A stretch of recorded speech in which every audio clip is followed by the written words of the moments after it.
Hey everybody, what's going on? Today I want to show you how to set up an unkillable Chimera team that I've been running. It works in all three Chimeras, and it's really not that hard to set up if you have the units. Now you do have to have Elven Queen for this. She's the only one I know of that does AoE invincibility. I think Dowlord might do it too, but I don't have him, so I'm not going to bother. And setting it up for him might be a little bit differently since it procs from a passive, I think.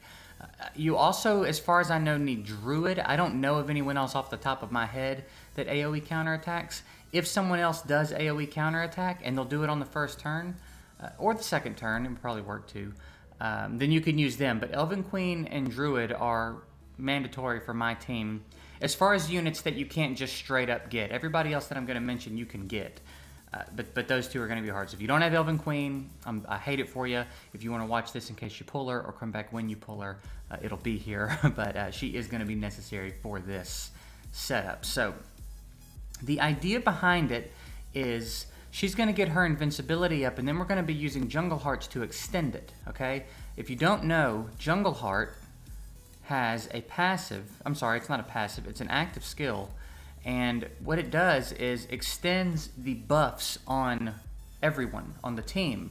So we're going to be using Elven Queen, Druid, 3 Jungle Hearts, and a Harpy, okay? And they're the ones that all the support and setup are going to come from. And then for the damage, I'm running 2 Swordsmen. Where are they? Where are you guys at?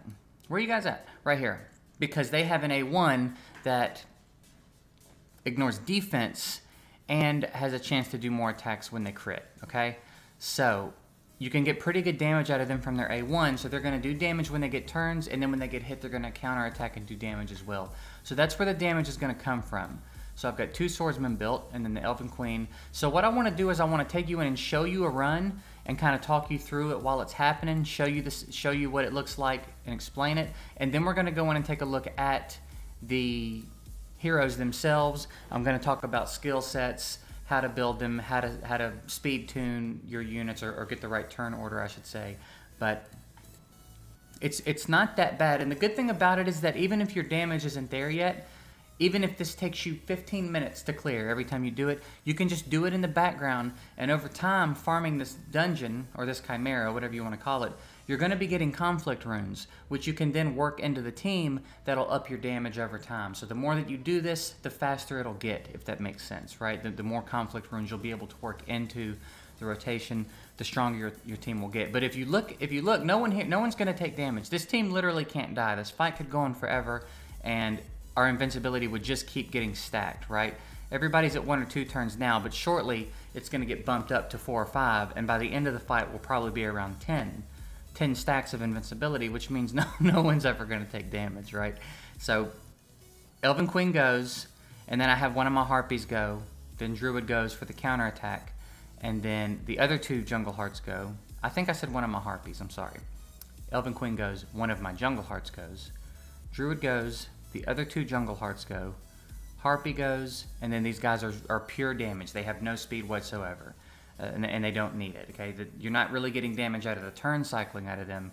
You're getting damage out of them from when they counterattack. So, as you can see, it's very safe. And the good news about it is the hardest part of this is having Elven Queen and then Druid, right? The gear itself is not demanding at all. You really only have to hit speeds, okay? Speeds, and you don't really even have to hit speeds, you just have to have the right order, and then as much damage as you can pump out onto your swordsman. So they're about to drop him, and then we'll go in and take a look at how to set him up, what skills to run, all of that sweet stuff. I'll take a 5-star speed rune. I'll take it. So of course Elven Queen needs to go first, okay? So you can see you don't have to have this much speed on her, she just needs to go first, okay? So as fast as you can get her, but it doesn't have to be crazy. And then as far as her skill tree, what we're wanting out of her is Elven Protection. That's the big one. That's what this is built around, because she puts up that 1 turn of invincibility on everybody, right? Now, keep in mind on her second skill, if you're using this as her second skill, she will usually prioritize this because it has a turn meter boost. And most units that have that in their kit are going to prioritize that because I guess generally they assume if you've got a turn meter booster in your team, you want them to go first to boost everyone's turn meter. So to set this up, I believe you're going to want to have this skill as her A2, okay? You're going to want to have the attack buff and the shield is A2, and then Elven Protection is the A3. And then again, just get the speed on her, and that's it. She doesn't have to be skilled up. Nothing else has to happen except that she needs to be fast enough to go before the Chimera, and she needs to be the first one to go on the team, okay? Now, beyond that, we've got Druid. Now, Druid can go second or he can go third. As long as he goes before the Swordsman, it really doesn't matter. The way I have mine set up, he goes third so that a Jungle Heart can extend his invincibility so that when he puts up the counterattack, he won't lose his invincibility and he won't die. But it doesn't matter if he dies. He only needs to get one turn to put up the counterattack, and then his job's done because the Jungle Hearts are going to keep that on for the rest of the fight, okay? So, Itchy Nose. He can go second or third, it doesn't matter, okay? But and for his skills, I've got the Healing Rain on the A3 because I feel like with Energy Rain, because it puts up immunity, if I'm not mistaken, and it is a turn meter boost, he will prioritize this. So that's why I have Purifying Rain on him, because he'll do his counterattack first now. And you do need Thorned Guardian at A2 because that's where the counterattack comes from, okay? So those are very important. And again, he can go second or third. Then next, we've got our Jungle Hearts. Now again, one of mine I have faster because I wanted to go before Druid just to keep him in the fight, because initially when I was testing it out and setting this all up, I wasn't thinking about the fact that he could die. So I was trying to do my best to keep everyone in the fight. So this is just how I set mine up, and I haven't bothered to go in and change it. Now I'll say, if you set it up in a way where Druid can die and he gets taken out after he puts up counterattack, it could speed the run up a little bit because that's less time spent on his animations, right? He's not doing anything useful after he puts up counterattack. He's not really outputting any damage. He's not doing really anything that means anything after that because no one can take damage and no one can catch debuffs anyway. So he's not doing much, right? So it doesn't matter. But now one of the three Jungle Hearts needs to be skilled up, at least as far as my testing has shown me. So I have my faster one skilled up. So I would recommend getting a little bit of speed on one of them and getting her skilled up, getting this A3 skilled up. And the A3 is Charm Song. That's the one you want. And then A2, I don't reckon it. I would probably just leave the Blessing on her. Yeah, I would probably leave Blessing on her skill 2 and make sure you have Charm Song on skill 3. And then you can see mine is at plus 65. Again, I wanted her faster than Druid. She doesn't have to be this fast. She can go second or third. And then after her, my Druid goes, but if you've got all three of your Jungle Hearts going, same thing, just a little bit of speed, enough to go next in line, and same skill set, but you can see neither one of these are skilled up. And I do have both of these on full conflict, and that's where I'm talking about the more you do this, the faster your runs will get, because you'll be able to implement conflict runes into the setup, okay? So since they don't really need anything except a particular region of speed, right? They need to be within a certain range so that they go when they need to, right? So Elven Queen goes first, Druid or a Jungle Heart goes second and third, and then the other two Jungle Hearts go fourth and fifth, okay? After that, we have a Harpy, and the reason that Harpy is here is because she has Siren's Blessing, reduces all allies' cooldowns by 1 turn. That's what she's here to do, okay? And I have mine skilled up. It's not really that hard to skill her up, so I would get her. I would skill up the A3. Mine is on the Siren's Guard for her skill 2. But on the 3, you definitely need the cooldown reduction so that your Jungle Hearts can cycle back around to their buff extension to keep it up longer, okay? And again, she's on full conflict, and she's just fast enough to go when she needs to go, which is after Elven Queen Druid and the 3 Jungle Hearts, okay?